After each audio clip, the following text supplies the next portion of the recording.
Hi, I'm Mel from Healing That Feeling and welcome back to Positivity Pick-Me-Ups.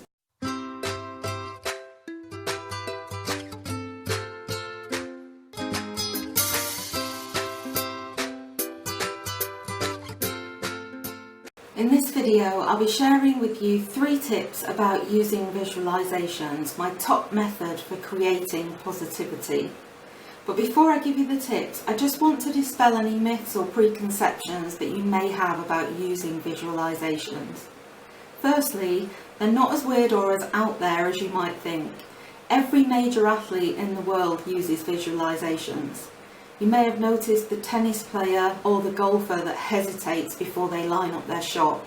They're using visualizations to show their mind what is achievable. And secondly, when we were young, we were all expert visualizers. Our minds were learning about the world around us and life, and our imagination was really active. But we were told by our teachers or our parents to stop daydreaming, like it was a bad thing, which is the reason that most of us stop doing this naturally by the time that we're adults. But using visualizations is actually a really powerful tool for helping to create the reality that you want. So here are 3 simple and effective ways that you can use it. My first tip is to use my perfect day morning routine. This isn't as unrealistic as it sounds, because rather than picturing myself on a sunny beach with my favourite cocktail in hand, although you can do that as well if that's your goal, this is about visualising my normal day-to-day routine exactly as you want it to be. I do this visualisation first thing in the morning before I've even got out of bed, or if that's not possible, in the shower. It's this simple. Start by closing your eyes and take a few deep breaths. Then visualise your whole day as if you're watching a film. Go right through your day from start to finish and visualise it exactly how you want it to be. For example, if you have a commute to work, imagine it being as smooth as possible with no hold-ups. Think about any meetings that you might have or dealings with other people or colleagues, and think about the perfect scenario for you. Think about every little detail exactly as you want it to happen.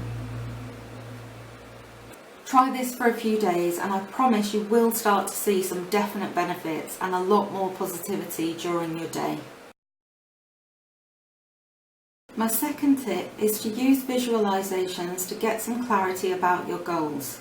Visualizations are a great way to find out what you're really passionate about, not just the throwaway goals that we tend to mention in our daily lives, like I'm fed up with the weather here, I want to move to another country, or I'm starting my diet on Monday. This is about figuring out your real goals and why you want to achieve them, because that's the only way to ever have a reasonable chance of ever making your dreams become a reality. So if your goal is to create a positive mind and positive life, visualize it, see the end results of what your life would look like if you made that goal happen. What does it mean to you to have a positive life, and what does that look like? As you go through the visualization, make it as vivid as possible. Really get in touch with your feelings and emotions about this. What do you see around you? What do you feel? Do you look different? Do you look happier, less stressed, physically different? Who is with you? What are you wearing and where are you? Take the time to really think about the small details. By doing this exercise, you may discover that your original goal doesn't look as appealing as you thought it would. This is good because it means that you have the chance to change your goal. So don't worry if anything seems off. The whole point of doing this is so that you can change anything that needs to be changed and really fine-tune your goals.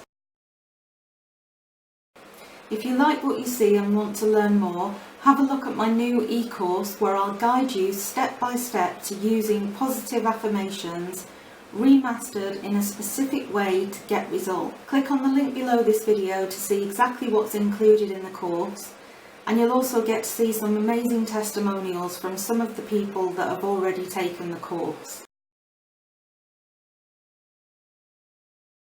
My third and final tip today is to keep your visualizations positive at all times.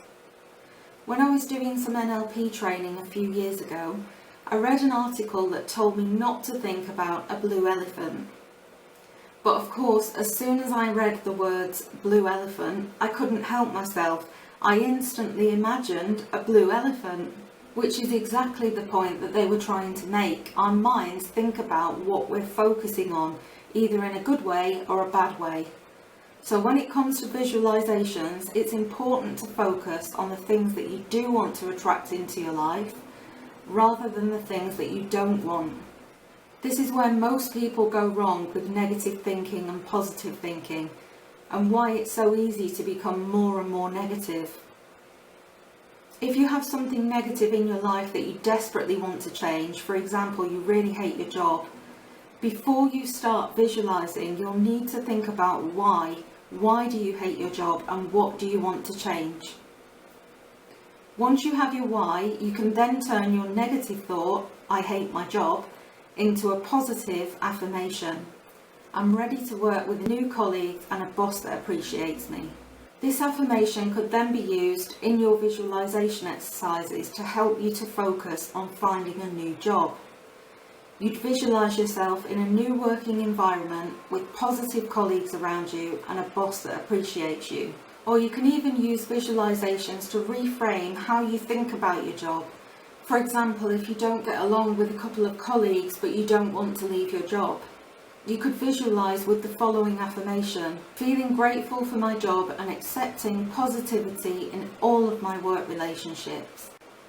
So I hope you've enjoyed my 9 tips to create positivity. And even if you only choose to use 2 or 3 of them, I guarantee that you'll soon start to see a huge difference to your mindset and the way you see the world around you. Thanks for watching.